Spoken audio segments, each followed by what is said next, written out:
Alright, I hope you have read all the paragraphs.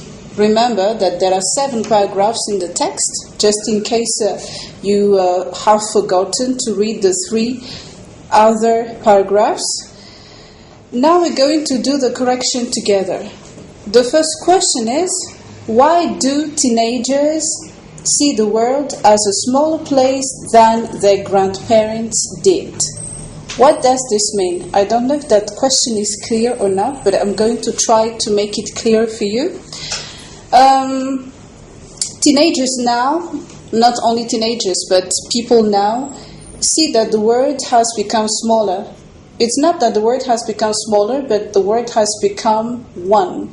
And it is easy for us to have access to a lot of information, to talk with people who are miles away, who are in different countries, and it only takes a few seconds to do that. But our grandparents before did not have that opportunity. When they wanted to talk with someone who were far from them, they had to send letters, they had to travel million miles, they had to go by boat, they had to go by plane if they wanted to talk with their families. Alright, and the answer is, the world has become smaller because of cheap air travel. Cheap travel. It is now cheaper to travel by plane, and also because we have mobile phones. And we also have email and the internet, which all make communicating with other people all over the world easier than in the past. Alright? Second question. What point does the writer make about friendships in the second paragraph of the article? What does he say about making friends? Alright. Friendships used to be formed over a lifetime, meaning before people met friends at school, at church, or just in the neighborhood, and they keep their friends until they become adults. But now it's different because people find friends on the internet. And you can become friends with someone you've never known within seconds, within minutes. Alright?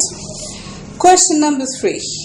What examples are given of the power of the internet with regard to buying and selling? What is said about buying and selling?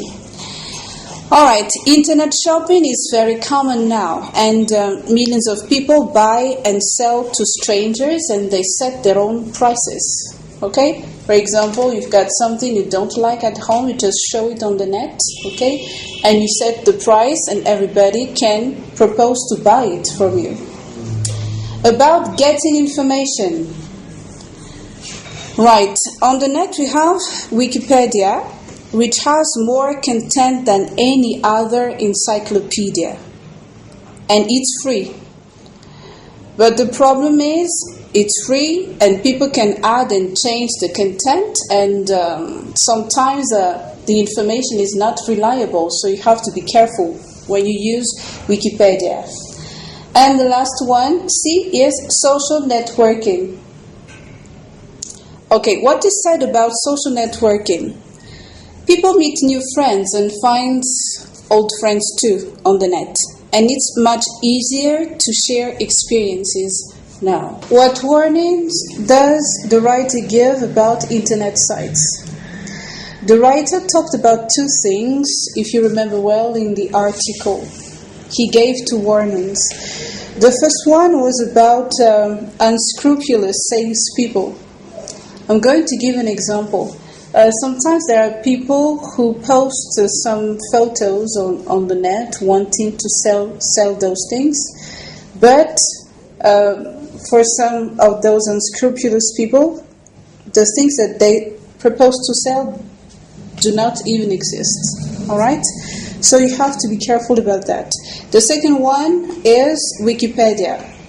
Wikipedia content may contain mistakes, and it is always better to double check the information that you find on Wikipedia, especially if you're going to use those information for academic purpose.